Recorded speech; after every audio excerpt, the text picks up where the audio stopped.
A patrol is pinned on Guadalcanal. The radio is chaos. English phrases are stepping on each other, coordinates fuzzed by humidity, and a Japanese listener somewhere in the dark, hungry for a pattern. Then a young Marine presses the handset and speaks, not in English, not in a codebook cipher, but in Navajo Diné. The words clip, flow, repeat. And the reply comes back almost at once. The mortars shift like chess pieces finding their squares. 30 seconds later, the ridge breathes. Now this is not movie magic, this is wartime physics. Speed plus secrecy equals survival. The enemy could jam or triangulate, but they couldn't comprehend. No cribs, no frequency of letters to exploit, no Enigma plugboard to mimic. Just living language moving faster than a cipher wheel. The men on the ridge will remember the feeling, even when they can't tell anyone how it happened. Today, we're going to be going over the story of the Code Talkers. Navajo, Diné, Choctaw, Comanche, Hopi, Cree, Basque, and others whose voices turned radios into shields. We'll build the code, ride the island-hopping campaign, cross to Europe, and follow the long silence after the guns. And we'll ask what language means to a people and to a nation that once tried to erase it. Let's get into it, shall we?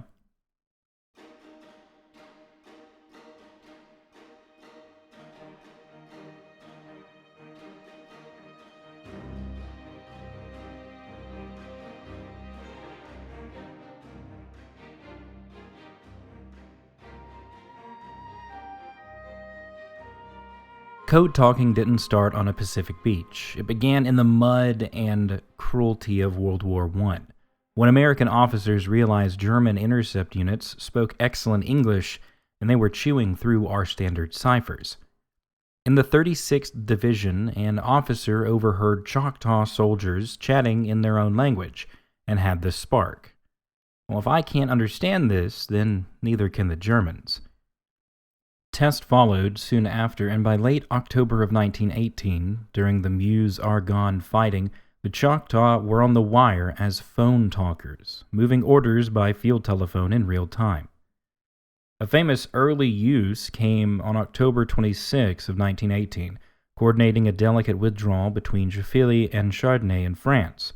When German eavesdroppers couldn't follow, American units slipped the trap cleanly. And I know what you're thinking, how do we know that it worked? Well, because the paper trail is unusually crisp for a battlefield trick. Colonel A.W. Bloor of the 36th Division wrote a memo after the armistice describing how Choctaw speakers in the 142nd Infantry used their language to pass orders that enemy listeners, quote, could not decipher. He calls out the telephone as the best liaison methods and points to St. Etienne operations as proof. Once Choctaw talkers went live, attacks and withdrawals synced up. And within 24 to 72 hours, the tactical picture flipped from stall to search. Copies of Bloor's report and a companion letter from the 142nd Infantry sit in archives today. And when you read them, you can feel the relief of officers who finally had a way to talk without handing their intentions to the other side. Now, the Choctaw weren't alone. In the 30th Division, Cherokee soldiers were used in the same fall of September 1918 during the Somme operations under British command. A division signal officer later recorded how Cherokee messages ran under fire while German intelligence, so sharp in English, found no meaning in any of them. What ties these experiments together is pragmatism. Commanders didn't yet build formal schools or word lists, they just grabbed the bilingual soldiers already in their ranks, and let fluency itself do the cryptographic work. These were prototypes, they were messy, brilliant, but fast. Now, between the wars is where the ethical seam comes in. The U.S. had invested in rotor machines and radio discipline. then largely forgot what those trench telephones had proven. Even worse, federal boarding schools kept punishing native children for speaking their languages. Diné, Choctaw, Comanche were all effectively outcast. Even as officers in 1918 had literally saved lives with those tongues. Suppression reduced the number of fluent young speakers. That scarcity would later make certain languages valuable to the military. The paradox is stark. A country tried to erase what it would soon beg to borrow. Whenever World War II ignites, planners suddenly remember the trench trick and scale it. The Marine Corps formalizes what World War I improvised. Recruit fluent speakers, build word list and alphabet mappings, and train pairs to send under fire with a speed a cipher clerk just couldn't match. But give the trenchmen their due. The Choctaw in the 36th Division and the Cherokee in the 30th proved the model in 1918, with field phones crackling with languages that no German school had ever taught. Adding orders moving faster than the enemy could think, their success is the hinge on which the later, larger stories would swing. In 1942, Marine recruiters arrive in the Southwest. The first class, often called the Original 29, included fluent speakers who could also handle boot camp grit. In San Diego and at Camp Elliott, they began a design sprint. Not to simply speak Navajo, but build a two-layer system, a code within a language. They craft an alphabet cipher, assigning Navajo words to letters, and a word list that maps military terms to images in Diné thought. Beso, or deer, for D, delta. Beshlo, ironfish, for submarine. Nilchi, or air wind, to help cue aircraft. Crucially, they keep the mapping fluid with expandable and updatable terminology, so even if a piece were compromised, the whole thing wouldn't shatter. Now, the training was relentless. Recruits memorized hundreds of pairings and practice on the radio under stress, with evaluators timing every syllable. Then, they rehearse on-the-fly invention. If you don't have a word for grenade, you can send potato plus explodes. If an officer invents a new acronym at 3 a.m., you build a bridge to it in Diné and test it against static. They drill accuracy. One misheard vowel can move a unit onto a coral reef. Now, two big advantages emerge from this testing. First, compression. A multi-sentence English order collapses into a handful of Diné words, with no padding, no crib. And secondly, latency. Trained pairs send and confirm live, not after an encryption clerk works a wheel and a supervisor countersigns. Under fire, minutes kill, and the code talkers worked in seconds. Think of Navajo code as two layers stacked together. Layer 1 was the alphabet stream. For map grids, hill numbers, or weird labels like 362 Bravo, code talkers didn't read out the digits. They just sent a short alphabet run where each letter was represented by a common word from the code list. In the real code, these were Navajo words, but I'll use plain English stand-ins so that way you can hear the structure. For example, BHQ, or Bravo Hotel Queen, might be said as bear, hawk, and quail. It's fast, unambiguous, and gives the receiving operator the exact letters to rebuild a label like 362 Bravo on a map or a square. The second layer is the words list. From military ideas such as rifle, company, hill, dawn, the code used agreed-upon code words. Again, in reality, these were Navajo terms and metaphors, but I'll be using English placeholders. So company would result as leader. Rifle would be iron tube. Hill/mountain would be high ground, and dawn/east could be first light. Now put these two layers together for the message, send 3 rifle companies to Hill 362 Bravo at dawn, becomes, first, the location tag via the alphabet stream. So bear, hawk, quail, Bravo.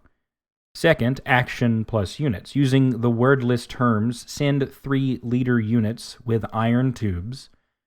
And then third, the terrain from the words list to the high ground. And then finally, timing from the words list at first light.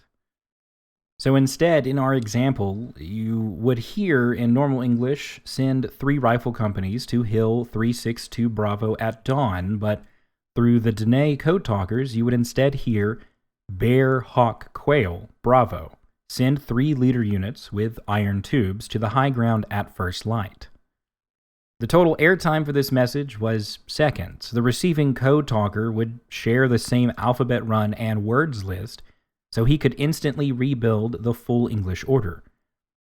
An enemy listener would hear this fluent speech carrying non-literal terms, and it would give them no numbers to count, no letter frequencies to analyze, and no codebook to steal on paper. Now these codes, through Bougainville, Saipan, Tinian, and Iwo Jima, code talkers became the nervous systems of assaults. A forward observer whispers coordinates, and 30 seconds later, naval guns adjust. A battalion commander barks a pivot, and then platoons translate that bark into a synchronized motion before a runner could even stand up. Marines noticed that the standard ciphers could take up to half an hour, but the Diné net could pass the same order in under a minute, and cleanly. On Iwo Jima, where sulfur sand ate boots and men disappeared in smoke, Major Howard Connor famously said that he could not have taken Mount Suribachi without his 6 Navajo code operators working around the clock. Dispatches ticked past the thousands, but errors hovered near zero. And when the wires were cut and runners were lost, the voices kept finding each other in the ether. Now, we talked notable commanders that gave credit to these code talkers, but let's bring in some faces. Chester Nez, part of that first cohort of Diné speakers, later wrote about crafting the code at night and carrying it into dawn landings. How a life inside Diné tradition suddenly found strategic use in the Corps. Adolphe Béguet remembered the roller coaster of respect and racism, celebrated for competence in the line of duty but refused service out of it. Another Marine told of a Navajo partner who would copy a grid in his head as it was spoken, then return it verbatim to confirm under fire. These were not outliers of examples, they were the through line. They were the standard. Now, speed records became legends. Seconds to route artillery, moments to redirect armor away from an ambush. Japanese signal units, brilliant at traffic analysis, could mark volume and direction, but never content. They tried to isolate repeaters, record phonetics, or even capture operators. But the code talkers kept moving, kept talking, and the mapping kept changing. In a war of inches, the code talkers were measured in miles. Now, when the ramp drops on D-Day, June 6, 1944, a small cadre of Comanche code talkers weighed in with the 4th Infantry Division at Utah Beach. Now, their net isn't as large as the Navajo network in the Pacific, but the job is just as surgical. Keep assault units and artillery knitted together while German signal officers listen helplessly. Charles Chipety, later known as the last surviving Comanche code talker, sends one of the first messages of the landing, reporting that the division has come ashore off the planned mark and needs to pivot. Now, the content is routine to us now. Adjust course, reinforce here, pressure there. But the speed and opacity under fire are the miracle. Orders that would have taken minutes through a cipher clerk go out in seconds, and the Wehrmacht hears only a torrent of syllables that they were never trained to parse. Now, the Comanche code wasn't just speak your language into the mic.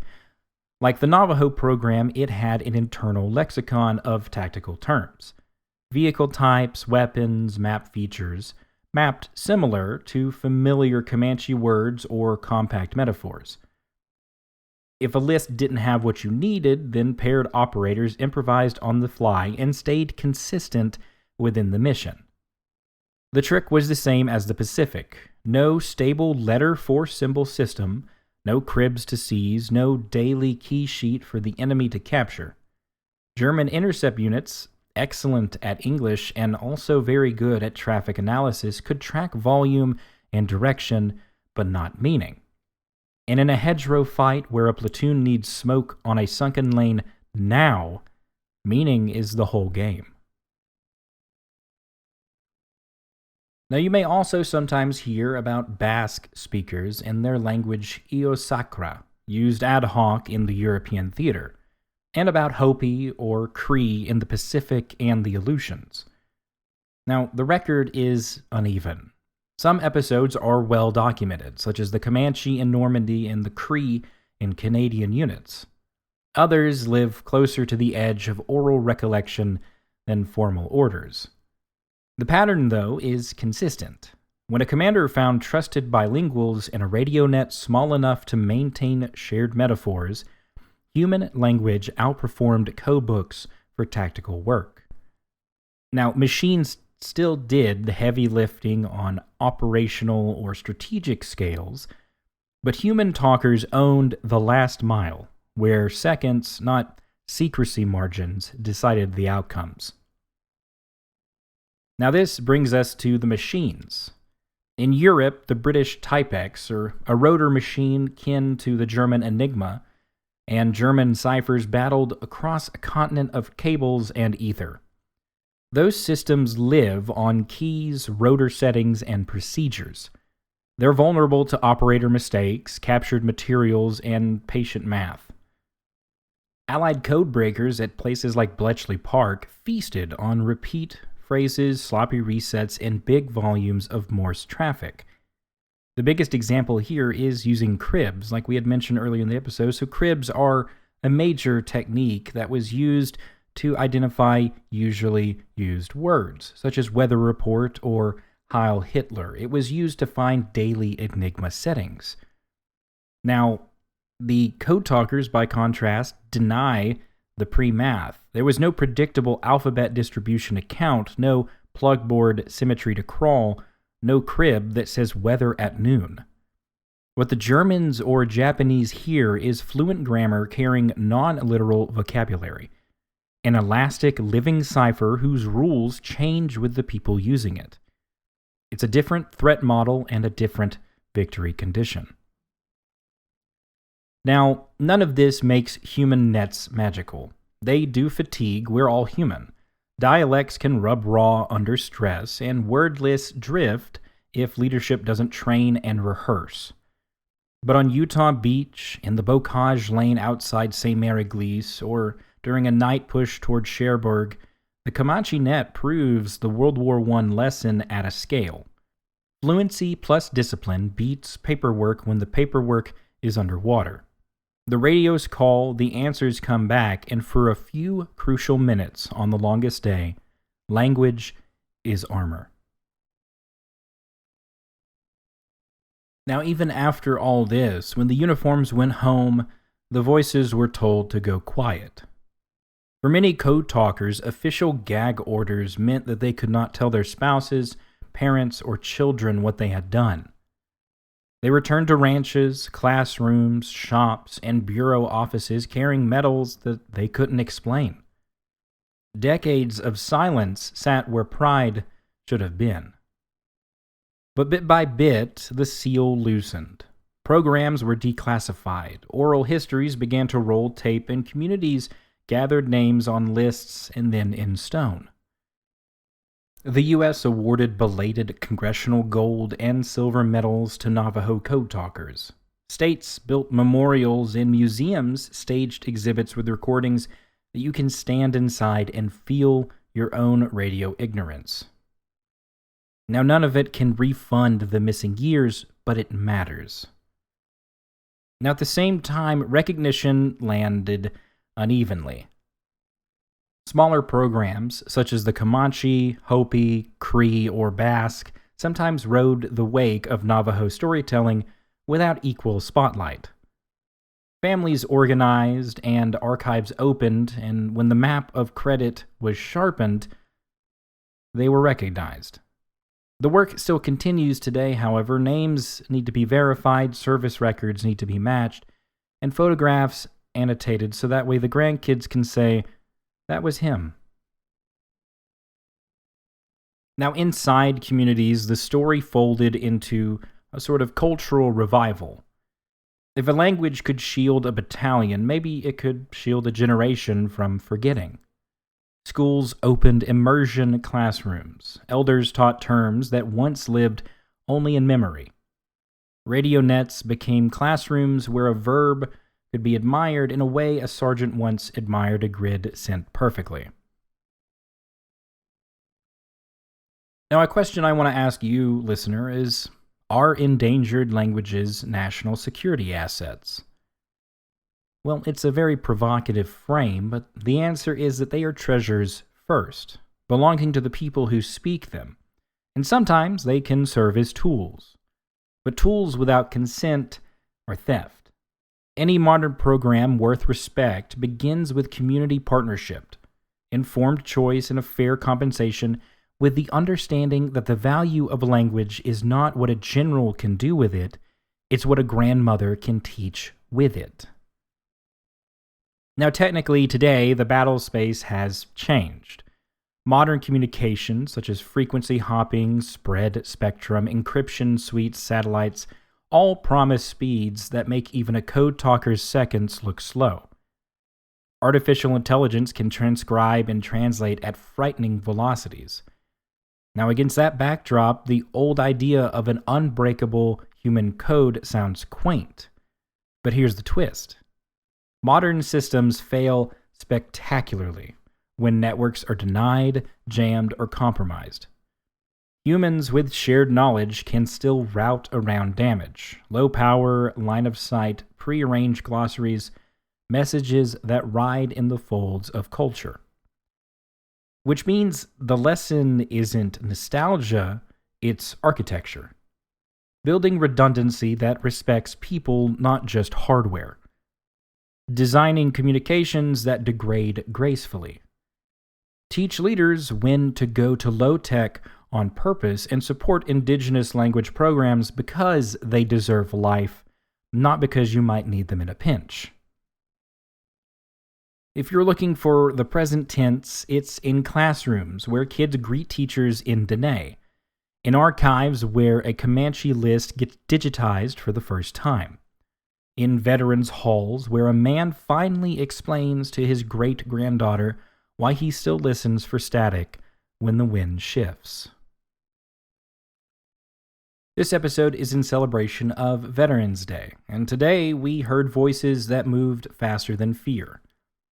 The veteran Navajo, Diné, Choctaw, Comanche, Hopi, Cree, and Basque operators who turned breath into armor. If you carry one lesson to your own table from the podcast, let it be this. A language is like a memory palace. You have to guard it, fund it, but most importantly, you have to speak it out loud. So we'll be putting links in the notes description of the podcast episode for museums and tribal resources that pay homage, fund, and speak out loud the history and language of these operators. Such organizations such as the Navajo Nation Museum, the Choctaw Nation Historic Preservation, Comanche National Museum, Hopi Cultural Center, and various Cree language initiatives, and some scholarly primers on wartime signals. Now, if you're able to, support a language revitalization project. If you're a teacher, invite a local speaker to your classroom. If you're a parent, put a few words on the fridge and let them grow. For those who served under gags and under fire, Chester Nez in the original 29, Adolphe Begay, the Comanche D-Day net, the Hopi radio pairs, the Cree operators in the north, and the Basque messengers in their corners of the war, thank you. Your work saved lives and kept a promise that outlived the maps.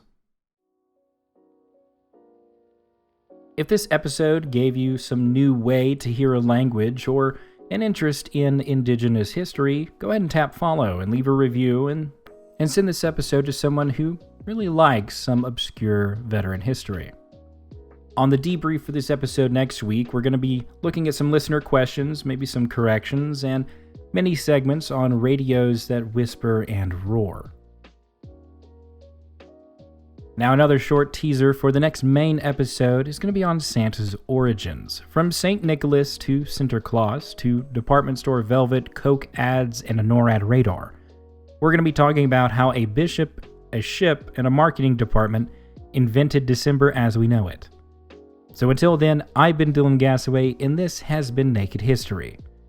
Thank you for listening, and we'll see you in the next one. Have a good one.